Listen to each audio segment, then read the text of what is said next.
Hi guys, Coach Jeff here. In this week's Ask the Strength Coach segment, we answer the question, is there a better way for me to train than the traditional body part split routine? And when we talk about body part split routine, we're talking traditional bodybuilding style, where you designate a specific day to a body group, or excuse me, body part. So like maybe a chest day, a shoulders day, a back day. You can combine those a little bit, but it's more muscle-based training.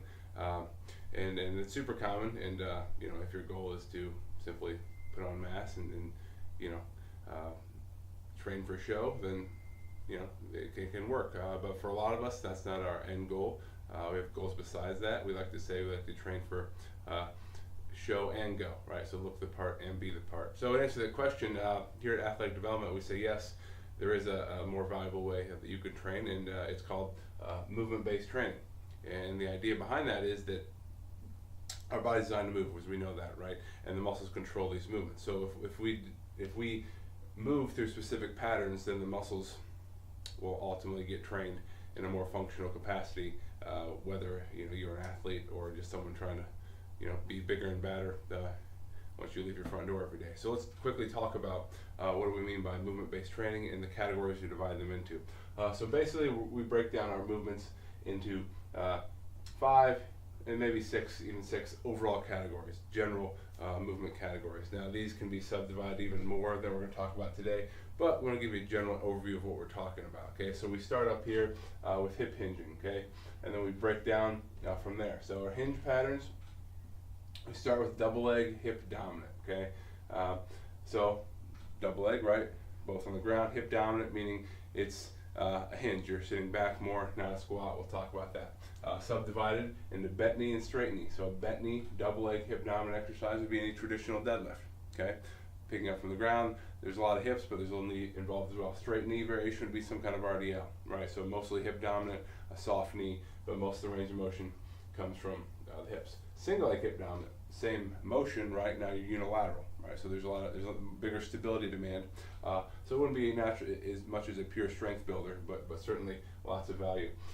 Same thing. There's bent knee variation, straight knee variation, and then other subcategories of our straight knee. So static, supported, static, unsupported, dynamic, unsupported.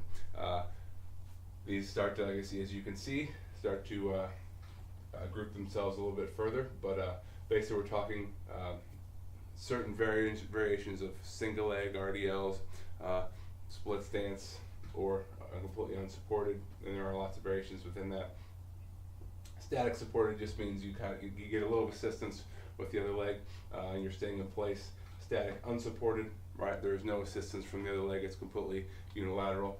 Dynamic unsupported would be some kind of locomotion, so you're actually taking a step, moving forward or backwards, not finishing the set where you started. So there's our and then of course isolation.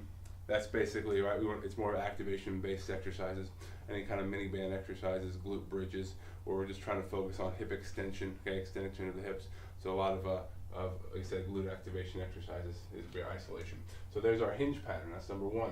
Number 2, knee dominant. Okay, so knee dominant. Basically, we're thinking of squatting. Okay, so majority of the movement is knee bend. It doesn't mean the only motion that's going on with that movement, but the predominant knee bend. So bilateral knee dominant. Think traditional squat and all the variations thereof of squatting. Okay, bilateral knee dominant. Single leg knee dominant. Okay, now we start to think of, all right, what are these categorized in? Static or static supported. Okay, any split squat variation. You take a split stance and you go down and up, and you're not moving forward or backwards. Static supported. So this is the progression of that. Static unsupported. Okay, that's more of traditional true single leg exercises, single leg squats, pistol squats, things like that. Dynamic unsupported. That would be actual like walking lunges and whatnot, where you're actually moving forward and backwards. And then isolation, not as many for these, but these are more, we don't use a lot of them, but terminal knee extensions, maybe even some light sled work, but something that to predominantly focus on the knee extensors, okay, quad development a little bit to get those guys activated. So that's knee dominant. 3, we go push. So we have hinge, knee dominant or squat, and then pushing, right? So pushing right away. We start with a vertical push. Okay, so that's anything overhead. Double arm, right? Standard military press, overhead press. Offset or single arm, okay? Single arm variations, lots of them. Isolation, okay, this one we're looking at traditional maybe elbow extension only. Okay, so tricep in more of like a vertical plane, so to speak. So maybe an overhead extension, something along those lines. Horizontal push. Okay, so we had vertical and then horizontal. Double arm, right? Traditional bench press. You could throw in push up in there if you wanted. Offset, right? It would be single arm variations, single arm dumbbell bench press, incline.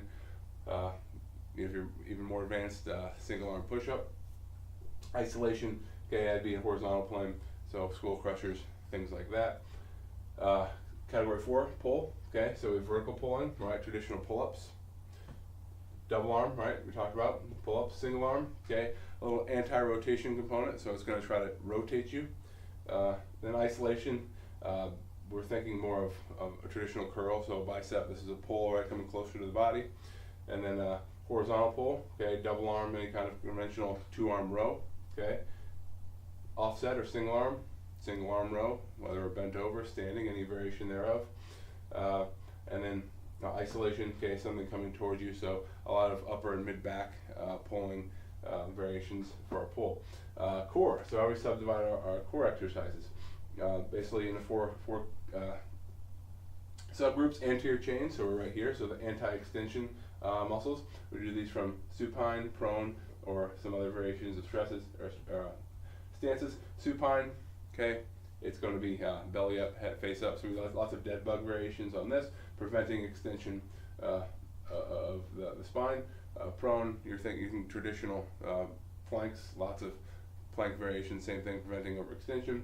And then we, as we progress, we go to other stances. Lateral chain, so that's side, right? So side line, traditional side plank variations, and then we move on to other stances. Posterior chain, so we're thinking backside, because we think of the core, right? It's not a muscle group, it's relating to an area of the body, right? So a trunk, 360 degrees. So posterior chain, supine, same thing. These are more bridge variations, hip bridge variations. Quadruped, simply all fours, okay? So we're on our hands and our knees, and different extension-based exercises there. And then we finish with rotary chain, okay? And we start with anti-rotation, the body's ability to resist rotation. So once we do that, we actually add a rotational component. So category 6 we can throw it there is also, I didn't write on there, but carries, okay, loaded carries, farmer's carries, suitcase carries, differing sandbag carries, great stuff there.